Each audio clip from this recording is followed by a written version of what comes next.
안녕하세요. 법도 전세금 반환 소송센터입니다. 지난해 7월 임대차 3법이 국회를 통과한 후 예년에 비해 전세금 반환 소송이 감소했다는 통계가 나왔습니다. 오늘은 이 통계에 대해 이야기를 나눠보는 자리를 마련했습니다. 예년과 비교해 지난해는 얼마나 줄었나? 대법원이 발표한 2021 사법 연감에 따르면 2020년 한 해 접수된 1심 소송 건수는 4,679건으로 집계됐습니다. 이는 2019년과 비교해 1,000건 이상 줄어든 셈입니다.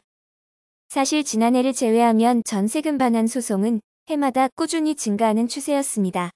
2017년 3,577건, 2018년 4,181건, 2019년 5,703건으로 매년 17%에서 36%씩 증가하는 셈이었습니다. 이에 대한 엄 변호사님의 의견은? 이 같은 통계에 대해 법도 전세금 반환 소송센터의 엄정숙 변호사님은 다음과 같은 의견을 내놓으셨습니다. 전세금 분쟁이 줄어든 이유는 지난해 국회를 통과한 임대차 3법의 영향이 큰 것 같다며 주택임대차의 경우 계약 기간을 최대 2년 연장을 보장해 집주인들이 소송을 하지 못한 것이라고 설명했습니다. 이어 세입자의 전세금을 보호하는 전세금 보증보험과 전세금 반환의 부담을 느끼는 집주인을 위한 전세자금 대출 제도가 자리 잡으면서 분쟁의 여지를 완화해준 효과가 있다고 부연하셨습니다. 속단은 이르다. 내년에 증가할 수도. 지난해 전세보증금 반환 소송 건수가 감소했다고 해서 아름다운 일들만 남은 것은 아닙니다. 문제는 곧 다가올 2022년인데요.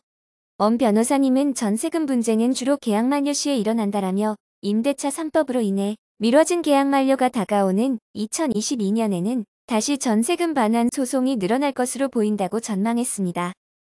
혹시나 생길 수 있는 분쟁은 미리 대비하자. 지금까지 대법원 통계로 본 전세금 반환 소송의 전망에 대해 살펴보았습니다. 일반적으로는 계약 만료 시 전세금을 돌려받고 집주인과 해피한 결말을 맞이하는 것이 좋겠지만 미래는 아무도 모르는 것입니다. 그래서 미리 대비하는 습관이 필요한데요. 네이버에서 법도 전세금 반환 소송센터를 검색하시면 홈페이지를 통해 전세보증금 반환에 관한 정보를 제공해드리고 있으니 많은 관심 부탁드립니다.